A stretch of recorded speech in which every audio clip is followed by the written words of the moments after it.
Assalamualaikum warahmatullahi wabarakatuh. Alhamdulillahi rabbil alamin. Alhamdulillahilladzi khalaqakum min nafsin wahidah wa khalaqa minha zawjaha wa batha minhuma rijalan katsiran wa nisaa'a. Asyhadu an la ilaha illallah wa asyhadu anna Muhammadan abduhu wa rasuluhu la nabiyya ba'dah. Allahumma salli wa sallim ala habibina wa syafi'ina wa qurrati a'yunina sayyidina Muhammadin sallallahu alaihi wasallam wa ala alihi wa ashabihi wa man tabi'ahum bi ihsanin ila yaumiddin. Wa ba'du, subhanaka la ilma lana illa ma 'allamtana innaka antal alimul hakim. Wala hawla wala quwwata illa billahil aliyyil azim. Rabbi shrah li sadri wa yassir li amri wahlul 'uqdatam min lisani yafqahu qawli. Rabbi zidna ilma warzuqna fahma. Allahumma faqihna fid din wa 'allimna ta'wil. Allahumma anta rabbuna farzuqna al-istiqamah. Amin ya Allah ya Rabbal alamin. Ayyuhal hadirun wal hadirat, jamaah Masjid Qaryah Thayyibah yang ulun muliakan, mudah-mudahan ulun biar seberataan dimuliakan oleh Allah Subhanahu wa taala. Bersyukur kehadirat Allah, malam hari ini kembali kita dapat bermuajah, bertatap muka. Kurang lebih sebulan setengah kada berdapat kita dalam majlis. Masih dalam suasana Syawal, izinkan ulun mengucapkan minal aidin wal faidin dan doa taqabbalallahu minna wa minkum siyamana wa siyamakum kullu amin nahnu wa antum bi khair. Mudah-mudahan kita termasuk hamba-hamba Allah yang kembali pada fitrah, memperoleh kemenangan, diterima seluruh amal ibadah kita, khususnya saum kita, dan mudah-mudahan setiap tahun kita berada dalam kebaikan. Biasanya kalau di WA jawabannya sama-sama. Mohon maaf lahir batin. Taqabbalallahu minna wa minkum. Jawabannya sama-sama. Nah, mungkin sama-sama itu maksudnya menjawab mohon maaf lahir dan batin. Adapun doa taqabbalallahu minna wa minkum, jawabannya yang lebih pas taqabbal ya karim. Kabulkanlah ya Allah yang maha mulia. Hadirin yang Allah muliakan, di beberapa ayat Al-Qur'anul Karim Allah Subhanahu wa taala menyebutkan bahwa Dia Allah menciptakan hanya dua jenis manusia, yakni jenis laki-laki dan jenis perempuan. Tidak ada jenis ketiga. Jadi waria itu tidak diakui. Wadam. Apa ajar Allah dalam surah Al-Hujurat ayat 13? A'udzu billahi minasyaitonir rajim. Ya ayuhan nasu inna khalaqnakum min dzakarin wa untha. Wahai sekalian manusia, sesungguhnya aku telah ciptakan kalian dari kalangan jenis laki-laki dan jenis perempuan. Asalnya satu, yakni laki-laki. Asalnya Nabi Adam alaihissalam. Adam merasa kesepian, lalu Adam minta mencari kawan. Diciptakanlah Hawa. Apa maksud atau hikmah dari diciptakannya sepasang manusia yang asalnya satu manusia ini? Ujar Allah dalam surah An-Nisa ayat pertama, sama seruannya, ya ayuhan nasu taqu rabbakum. Wahai manusia, takutlah kalian kepada Tuhan kalian. Yang Tuhan kalian itu alladzi khalaqakum min nafsin wahidah. Asalnya Allah itu menciptakan kalian dari yang satu, Adam alaihissalam. Wa khalaqa minha zawjaha. Lalu ujar Allah, wa khalaqa, dia Allah menciptakan minha, dari yang satu tadi, min nafsi wahidah. Minha hanya itu ke min nafsi wahidah, dari yang satu, zaujaha, pasangannya. pasangan yang satu tadi. Nah, ketika mereka berpasangan wa batha minhuma, maka muncullah dari keduanya tadi, Adam dan Hawa, rijalan katsira wa nisaa, laki-laki dan perempuan yang jumlahnya banyak. Dijelaskan oleh para ulama, saban batianan Bunda Hawa itu kembar. Kembarnya istilah wayah kita tuh kembar pengantin, lelakian bebinian. Karena betianan pulang, kembar pulang, lakian binian. Nah, kemudian karena dulu manusia belum sebanyak kita, belum ada syariat larangan inses, kawin dengan dangsanak seorang. Nah, maka dulu masih dibolehkan. Laki-laki anak pertama boleh menikah dengan perempuan dari anak yang dilahirkan yang kedua. Begitu seterusnya. Maka kemudian muncullah manusia, dalam Quran disebutkan tadi rijalan katsiran wa nisaan, laki-laki dan bebinian yang jumlahnya banyak. Jadi hikmah diciptakan berpasang-pasangan itu adalah untuk berketurunan, untuk melangsungkan kehidupan manusia. Kemudian Allah menyatakan ini semua adalah di antara tanda-tanda kekuasaan Allah. Makanya Allah menyatakan wa min ayatihi, dan di antara tanda-tanda kekuasaan Allah, an khalaqalakum min anfusikum azwajan. Dia Allah ciptakan dari diri kalian itu pasangan-pasangan. Supaya apa? Litaskunu ilaiha, agar kalian wahai para laki-laki itu merasa sakinah, merasa tenang. Jadi kata sukun itu artinya tenang. Wa ja'ala bainakum mawaddatan wa rahmatan. Kemudian Allah jadikan di antara kalian itu mawaddah, cinta, wa rahmah, kasih sayang. Lalu ujar Allah di penutup ayat, inna fi dzalika laayatil liqaumin yatafakkarun. Sesungguhnya yang sedemikian itu terdapat tanda-tanda kekuasaan Allah bagi orang yang memikirkannya. Maka hadirin, lelakian suka lawan bebinian itu fitrah. Bebinian suka lawan lelakian itu fitrah. Maka ketika fitrah itu disalurkan sesuai dengan syariat Allah, dicontohkan oleh Rasulullah, maka timbullah sakinah, mawaddah, warahmah. Disingkat samara. Tapi kebanyakan orang menyingkat samawa. Menurut ulun kurang pas. Mudahan samawa ya, semoga samawa ya. Kenapa maka belum pas? Wa itu huruf athof. Yang iyanya itu sakinah, mawaddah, rahmah. Jadi sakinah, mawaddah, rahmah.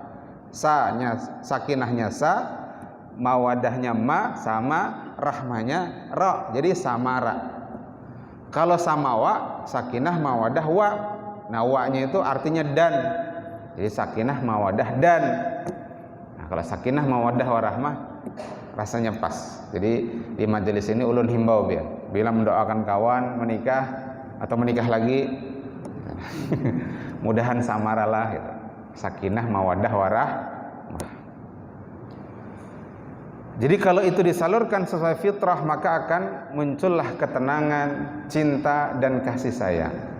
Kemudian manusia berlanjut terus spesiesnya. Karena peran manusia di muka bumi ini adalah Abdullah wa Khalifatullah. Maka bayangkan hadirin, seandainya fitrah ini dilanggar, seandainya fitrah ini dilanggar, lelakian hendak lawan lelakian, main anggar ngarannya, bebinian hendak lawan bebinian. Maka hikmah penciptaan manusia yang berpasang-pasangan tadi itu kemudian juga akan kacau. Bisa dibayangkan spesies manusia itu akan hilang. Maka fungsi manusia sebagai khalifah dan sebagai ibadullah, hamba Allah itu akan hilang. Yang kedua, Allah tadi menyatakan kalau lelakian itu menikah dengan bebinian, maka terwujud sakinah, mawaddah, warahmah. Sebaliknya, kalau fitrah ini dilanggar, syariat ini dilanggar, yang terwujud adalah keguncangan jiwa. Maka tidak heran para pelaku lesbian, gay, kemudian LGBT, lesbian, gay, biseksual dan transgender itu secara psikologis kejiwaan jiwa mereka itu tergoncang, labil jiwanya. Maka dulu ada seorang pedofil yang juga suka memaksa, suka memukul, begitu kan? Rian kah dulu namanya? Bahkan sampai membunuh. Itu karena secara kejiwaan labil dia. Kenapa bisa labil? Karena melanggar fitrah. Syariat kita itu sesuai fitrah. Makanya para ulama sebutkan Islam itu dinul fitrah. Nah, hadirin yang muliakan, kenapa ini ulun angkat? Beberapa waktu yang lalu viral itu sebuah video, ya konten video. Ulun kira pian sudah tahu semua. Ulun waktu di Makkah atau Madinah memantau beritanya, tapi kadawani menonton videonya.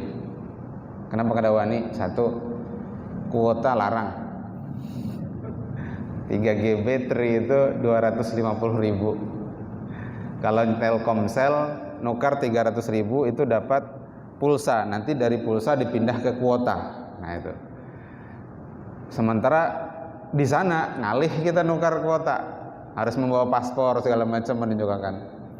Dan sepanjang ulun umrah semalam itu pindah kada tapi ada 2019 itu banyak Zain kah ngarannya itu.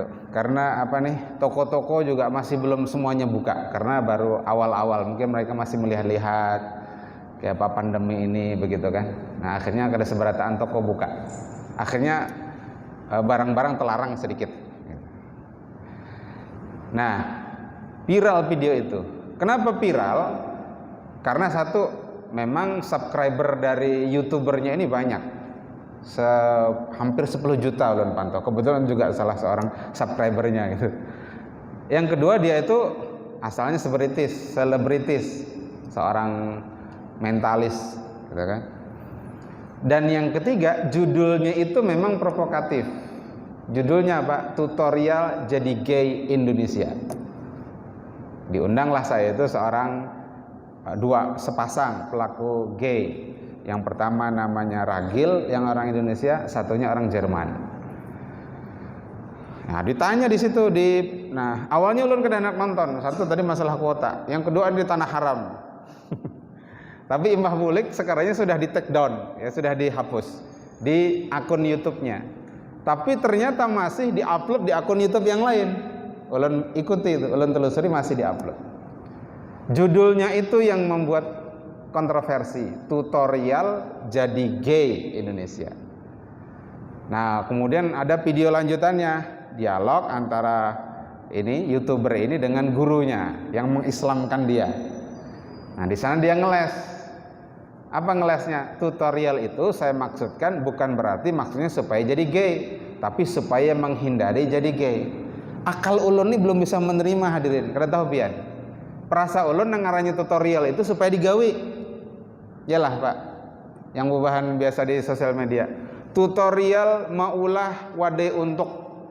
Itu maksudnya Pak, supaya bisa maulah wadai untuk. Tutorial maulah soto Banjar. Tutorial maulah apa nih? Katupat kandangan. Malam-malam bekesah makanannya nih. Maksudnya apa? Supaya kita itu bisa mengolah kan gitu. Jadi kalau judulnya tutorial gay Indonesia itu maksudnya apa kalau bukan supaya mengikuti langkah-langkah mereka. Nah, viral akhirnya. Tapi alhamdulillah begitu dapat kritikan tangan netizen Indonesia ini luar biasa. Ya, kritis. Luar biasa kritis.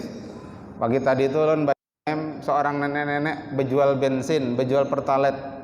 Tulisannya kayak ini, aku nang berjualan di pinggir jalan aja bisa untungnya. Kenapa Pertamina bisa rugi 191 triliun? Luar biasa. Nang berjual di pinggir jalan, kayak nini acil tuh, takutnya aja berhujung lah pian berjual nih. Berhujungnya sih Den. Selitar 1.000, sehari 100 liter 100.000. Nang berjual di pinggir jalan aja berhujung, kenapa perusahaan besarnya rugi? Kan Sri Mulyani mengaku Pertamina rugi 191 triliun. Kok bisa begitu pertanyaan? Ulahan beban netizen tuh. mendapat netizen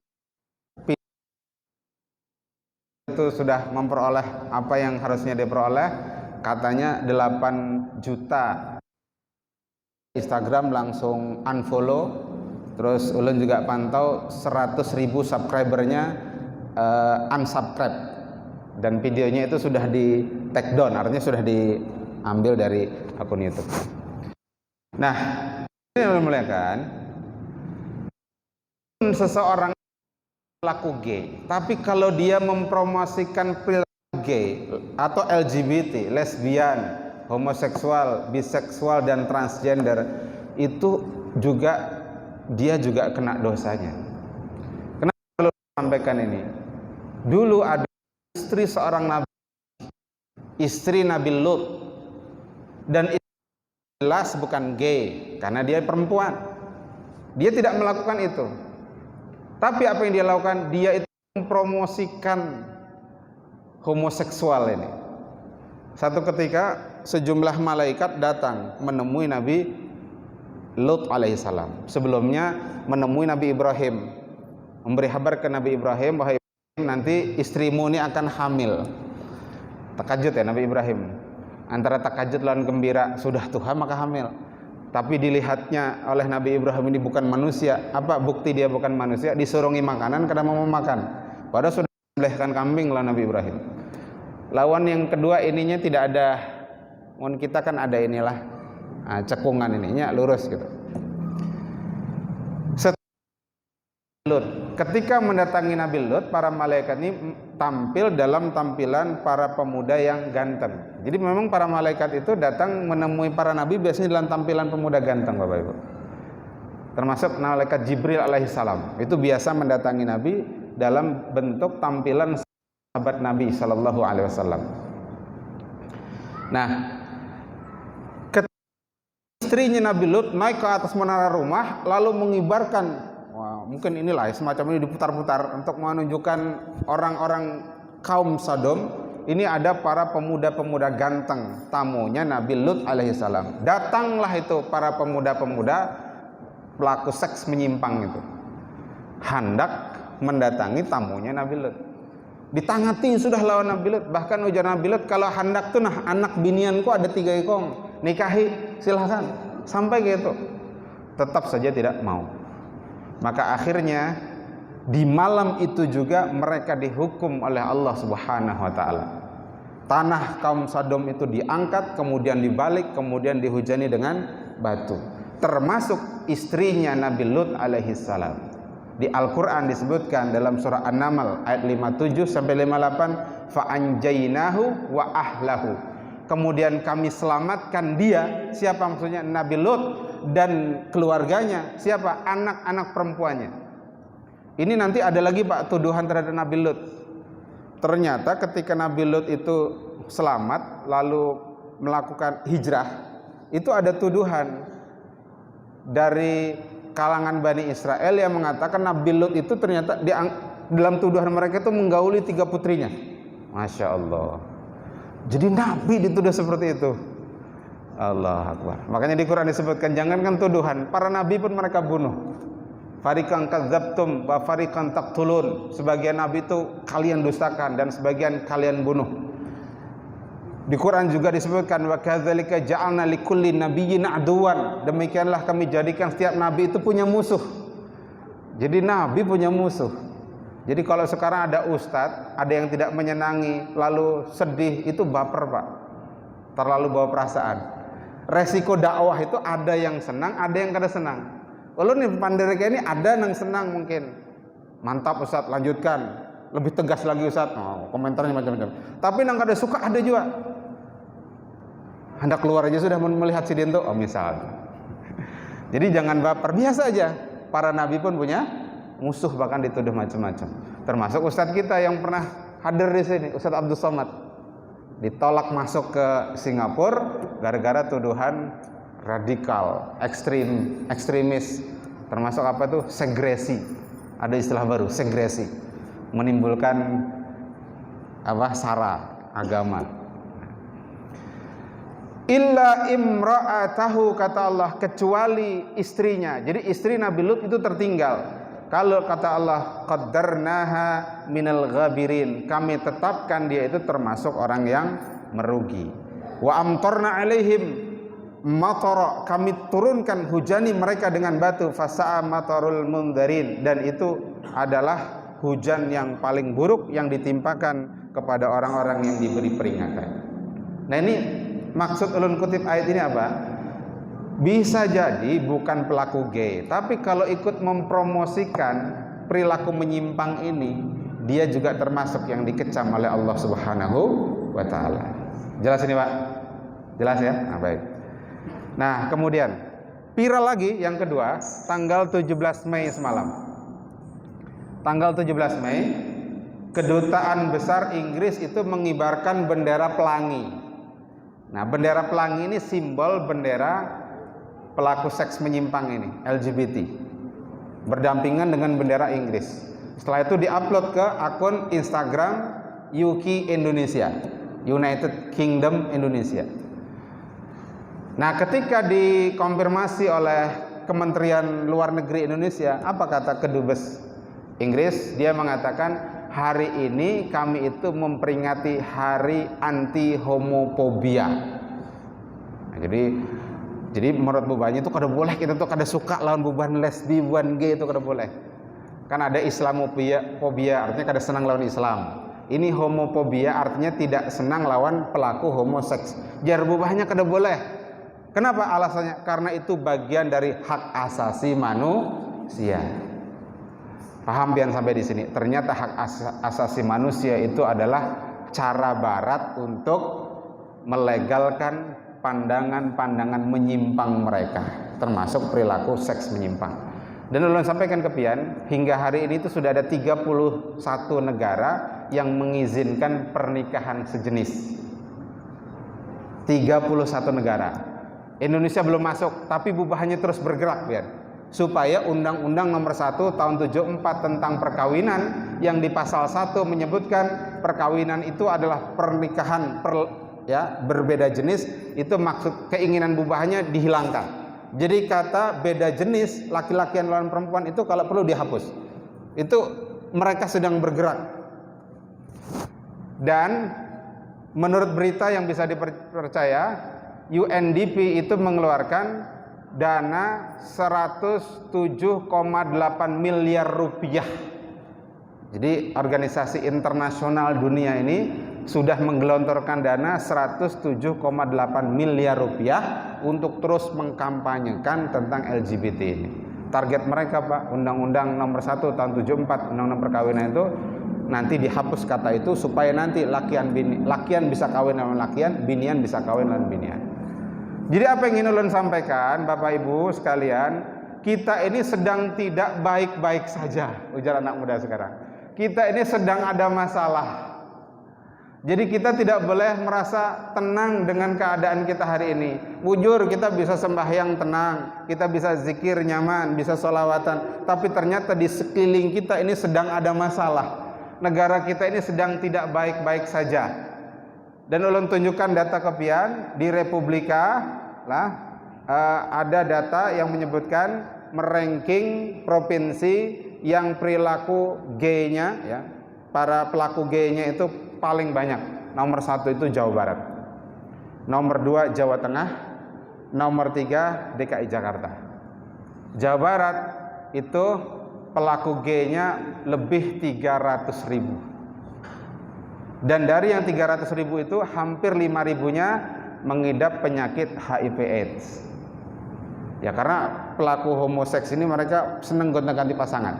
Ada yang mengatakan, ada penelitian survei mengatakan sepanjang hidupnya itu dia bisa berpasangan sampai 500 orang. Satu pelaku gay itu bisa berpasangan sampai 500 orang. Bahkan diantaranya ada yang sampai 1.000 orang.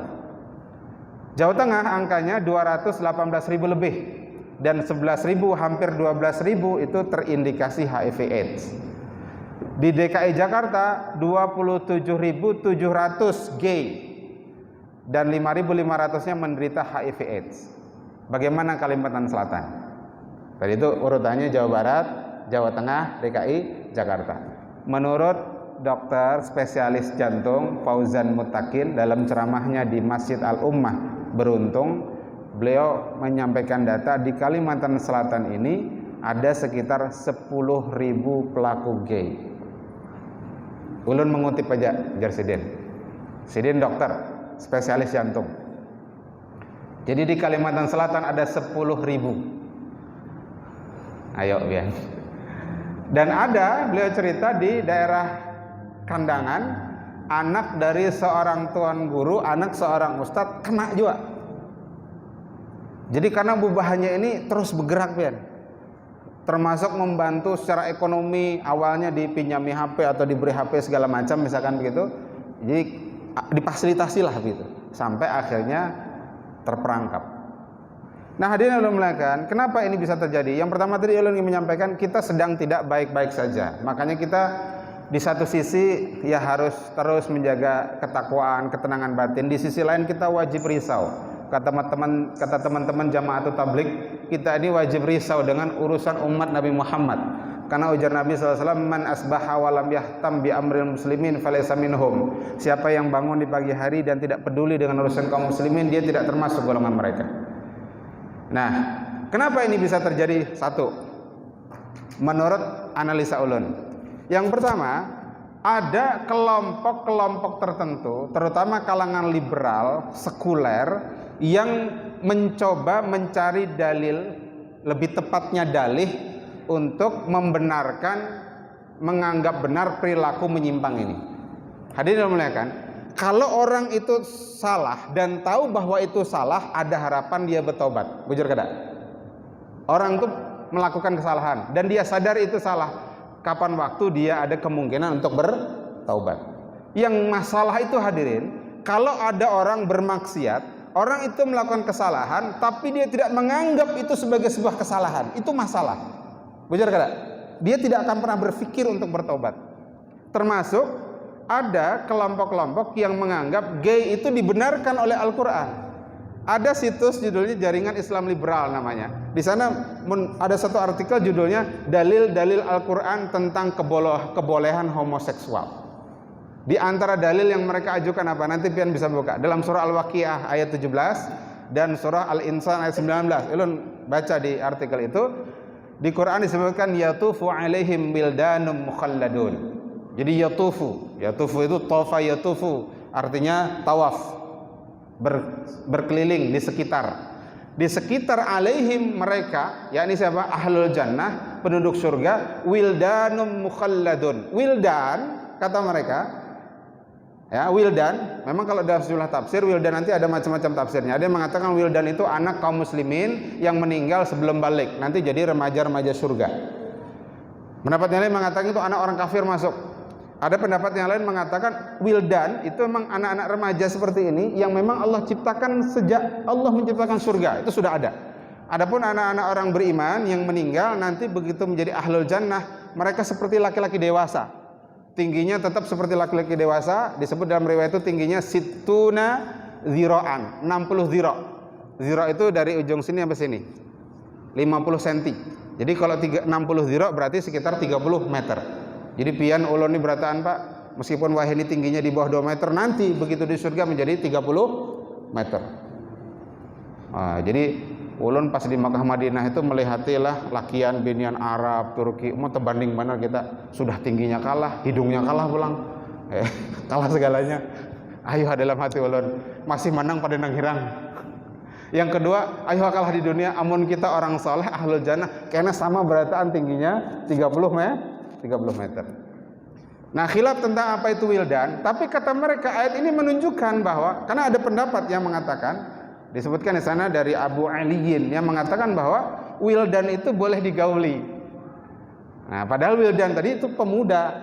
Jadi ada riwayat yang mengatakan demikian, mukhalladun, remaja yang terus remaja. Jadi kata mereka ini ayat yang membolehkan tentang homoseksual. Ayo ya. Ketemu mereka ayatnya, Pak. Nah, tapi itu pandangan yang keliru. Kenapa? Satu, itu tafsir yang minoritas, kalaupun ada yang boleh. Kan yang kedua, itu di surga. Persoalannya kita sekarang sedang di dunia. Dan ayat tentang haramnya liwat, ya, homoseksual nanti ulun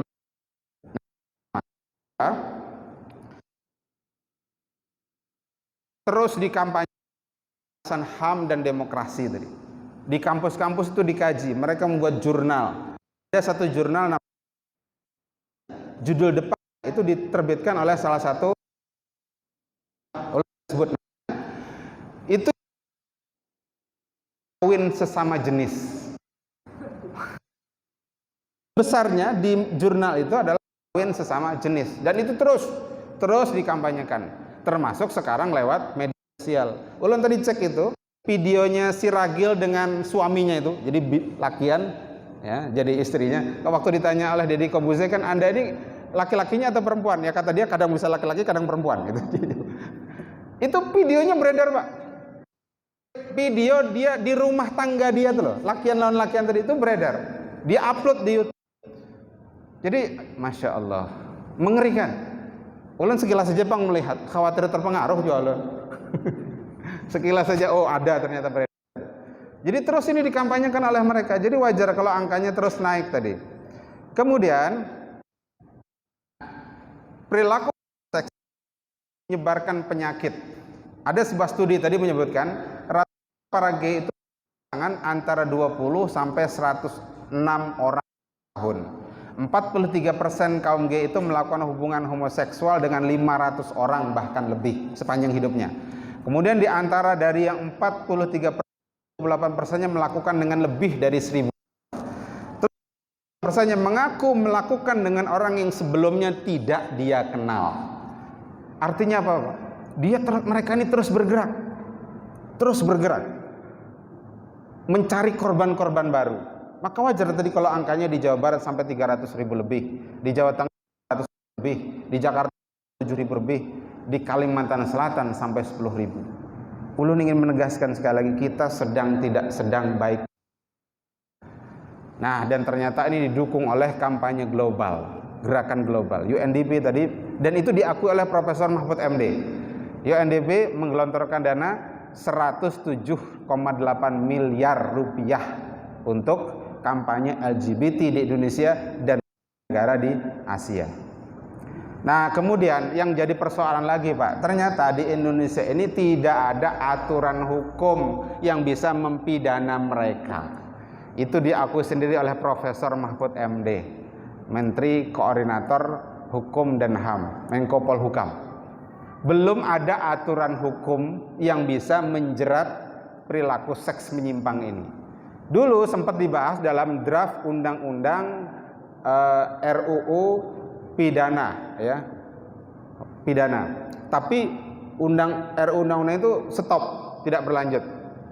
Nah, hingga hari ini itu belum ada. Makanya wajar tahun 2017 itu ada pesta gay di Kelapa Gading, Jakarta. Saat itu tertangkap 141 orang. Tapi apa yang bisa dilakukan polisi? Cuman didata, diminta KTP-nya, setelah itu dibebaskan. Kenapa? Karena nggak ada payung hukum. Karena tidak ada payung hukum itulah mereka bebas melakukan itu. Yang tidak boleh itu kalau mereka melakukan perkawinan secara sah, itu melanggar Undang-Undang nomor 1 tahun 74 tentang perkawinan. Tapi kalau mereka melakukan secara sembunyi-sembunyi dan suka sama suka, itu tidak ada aturan hukumnya. Nah, itulah yang disayangkan. Nah, maka di sini, wah ini waktunya hampir habis ini. Islam itu, Pak, ini baru mau masuk ke intinya. Islam itu mengatur dengan sangat detail persoalan ini. Ketika di Indonesia belum ada aturan hukum, Islam sudah mengatur sejak 1400 tahun yang lalu. Islam nanti membedakan antara lesbi, gay, biseksual, dan transgender. Jadi ini penting kita ketahui bahwa 4 hal ini beda. Lesbi itu apa? Intinya binian dengan binian. Lalu apa hukumnya? Nah, sedikit ulun sampaikan. Dalam kitab Mausu'ah Fiqh Kuwaitiyah disebutkan la khilafa bainal fuqaha'i fi an-nasihak haramun. Tidak ada ikhtilaf di antara ahli fikih bahwasanya itu hukumnya haram. Cuma nanti para ulama mengatakan sanksinya, ada sanksinya tapi bukan had. Kenapa bukan had? Karena tidak disamakan dengan zina. Nah, kalau zina secara istilah itu kan laki-laki dengan perempuan. Ya, dengan memasukkan zakar kepada kemaluan perempuan, itu makna zina. Nah, ini perempuan dengan perempuan. Ulun kada tahu juga kayak caranya itu, Pak. Belum ada tutorialnya dan nggak perlu dicari. Ya. Nah, kata para ulama itu bukan termasuk zina, tapi wajib wa innama yajibu fihi ta'zir, tapi wajib dikenai ta'zir, hukuman. Siapa yang memberikan hukuman? Negara, kepala negara atau hakimnya. Jadi syariat belum menentukan jenis hukumannya, tapi syariat telah menetapkan itu sebuah pelanggaran, jarimah. Karena Nabi mengatakan ya bahwa itu, bahkan Nabi asihaku zina nisa bainahunna. Bahkan Ibnu Hajar Al-Haytami memasukkannya dalam Al-Kabair. Baik, kemudian tentang gay itu jelas. Ittafaqal ulama ala anna liwat muharramun. Ya, para ulama, para ahli fikih sepakat liwat, yakni laki-laki memasukkan zakarnya ke dubur laki-laki atau perempuan, itu pengertiannya. Ini mohon maaf bahasanya agak vulgar supaya jelas ini.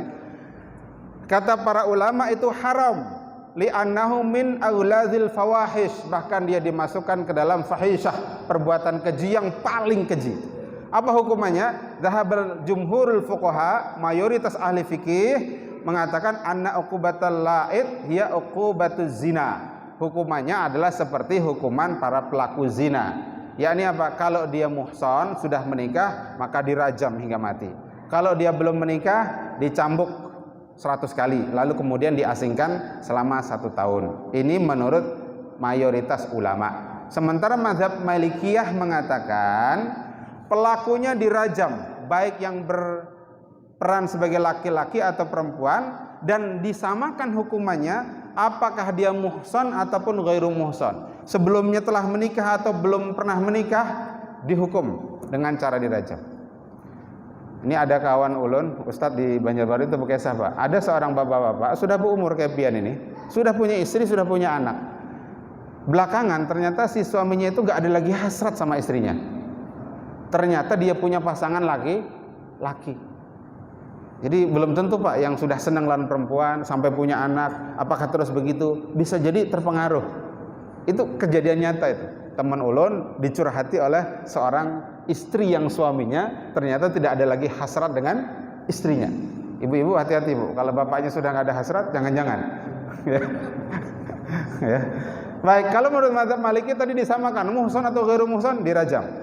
Kemudian mazhab Syafi'i menurut satu pendapat pelaku liwat ini wajib dihad seperti pelaku zina. Yakni kalau dia muhsan dirajam, kalau dia ghairu muhsan dicambuk.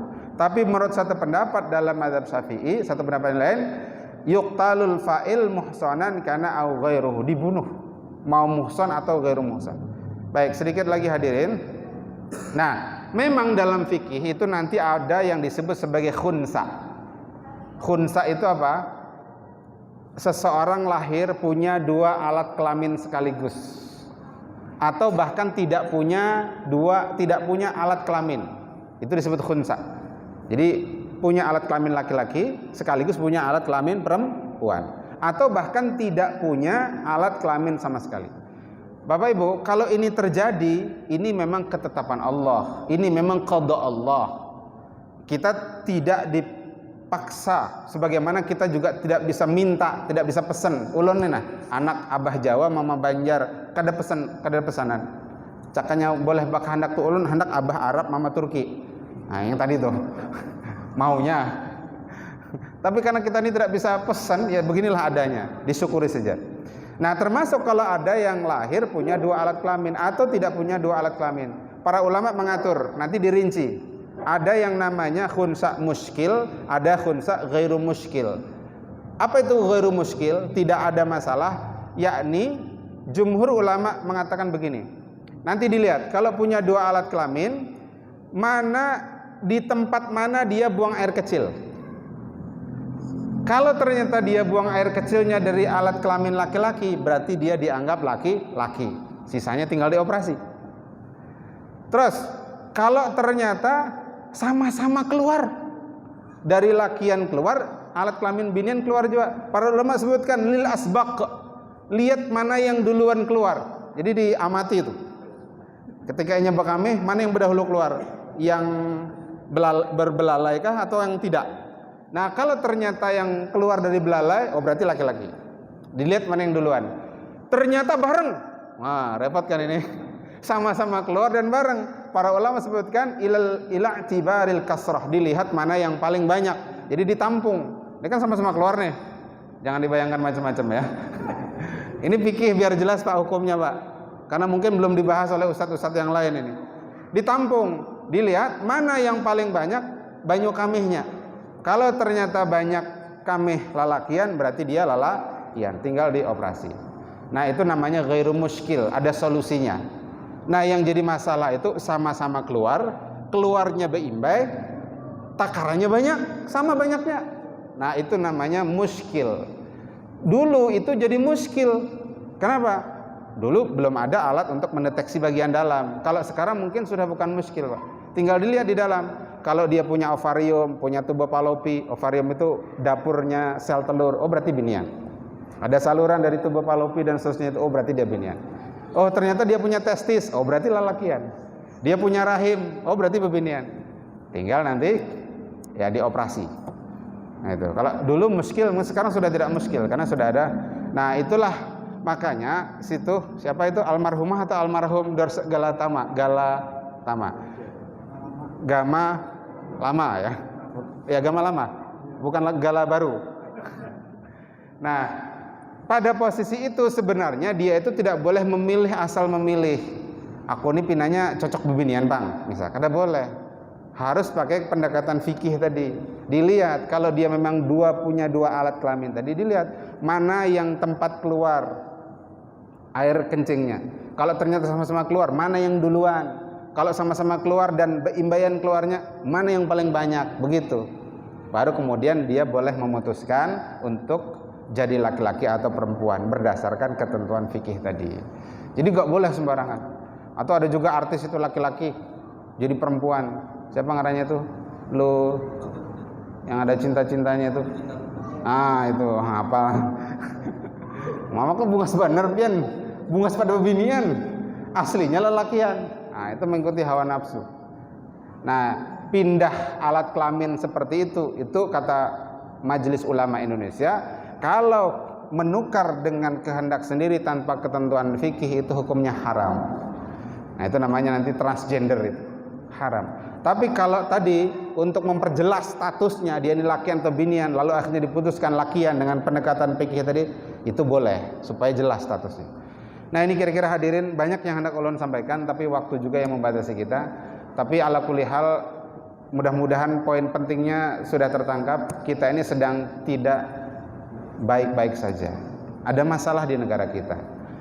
Dan kita yakin hanya dengan Islam semua ini bisa diselesaikan. Kalau dengan yang lain, apa yang terjadi ya seperti ini, justru bertambah.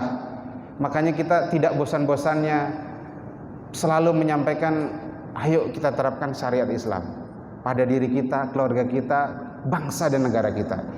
Dan kalau ada ustadz menawarkan syariat Islam itu jangan dituduh radikal, fundamentalis, bukan. Kita itu cinta dengan bangsa dan negara kita. Kita cinta dengan masyarakat kita. Kita ingin bangsa dan negara kita ini baik.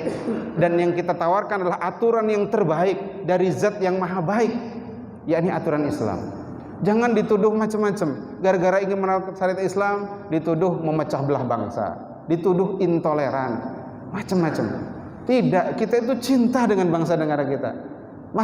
Sedang ada masalah di negara kita, dan kita yakin hanya dengan Islam negara kita ini akan baik. Itu. Jadi nggak ada niat untuk memecah belah, menghancurkan, tidak ada niat sama sekali. Justru kita ingin Indonesia ini lebih baik, dan hanya baik dengan syariat Allah. Sebagaimana Allah menyatakan, walau anna ahlal qura amanu wattaqau la fatahna alaihim barakatim minas sama'i wal ardh. Andai penduduk negeri itu beriman dan bertakwa, niscaya kata Allah kami bukakan barokah dari langit dan bumi. Jadi lihat Islam itu sebagai solusi masa depan, jangan dianggap sebagai ancaman. Lalu dituduh macam-macam. Masya Allah. Mudah-mudahan Allah jaga hati kita, jaga diri kita, jaga anak istri kita, keturunan kita, ya tetangga kita, keluarga kita dari perilaku-perilaku menyimpang seperti ini. Termasuk pandangan-pandangan menyimpang, ya, yang menuduh macam-macam terhadap syariat Allah. Demikian, mudah-mudahan bermanfaat. Allah mohon ampun, mohon halal, mohon ridha. Subhanallah, hadanallahu wa iyyakum ajma'in. Subhanakallahumma bihamdik asyhadu an la ilaha illa anta astaghfiruka wa atubu ilaik. Assalamualaikum warahmatullahi wabarakatuh.